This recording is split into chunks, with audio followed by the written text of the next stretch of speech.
नमस्कार दोस्तों, YouTube channel NUnivers22 में आपका स्वागत है। आज हम इस वीडियो में आपके साथ डिस्कस करेंगे स्टेटर और रोटर के बीच में क्या डिफरेंस होता है।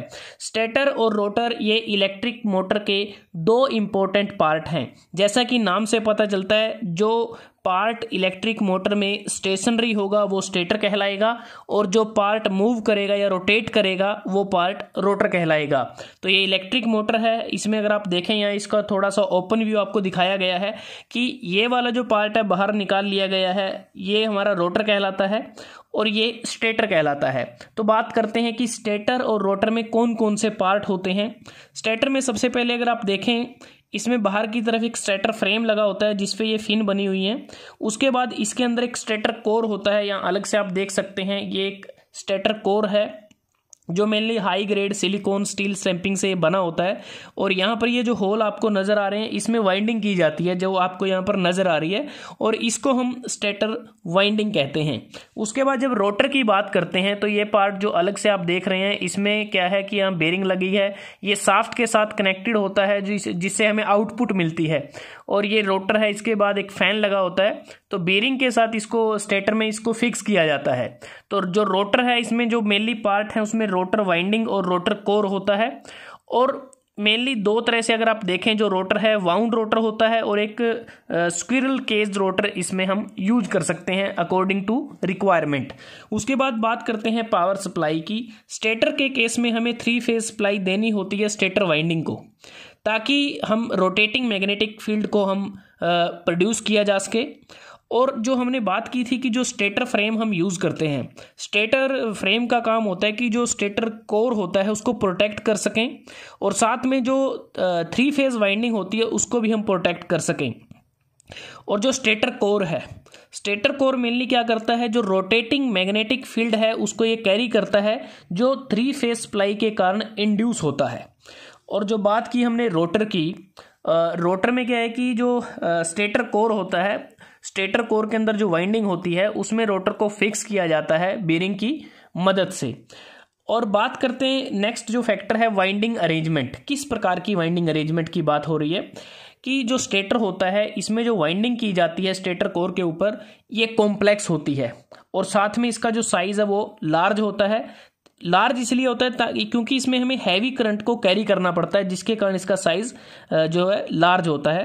रोटर में जो वाइंडिंग की जाती है उसका साइज कम होता है स्टेटर वाइंडिंग के कंपैरिजन में, और उसको करना भी थोड़ा आसान रहता है। उसके बाद फैक्टर है कूलिंग सिस्टम, कि स्टेटर और रोटर में जो कूलिंग सिस्टम है वो किस प्रकार से होगा। स्टेटर के केस में जो कूलिंग सिस्टम है वो आसान होता है, अच्छा होता है, क्योंकि जो स्टेटर है ये एक स्टेशनरी पार्ट होता है, जिसलिए इसकी जो कूलिंग है वो बड़ी आसानी से की जा सकती है। लेकिन रोटर के केस में ये थोड़ा सा डिफिकल्ट रहता है, मुश्किल रहता है, क्योंकि रोटर एक रोटेटिंग पार्ट होता है।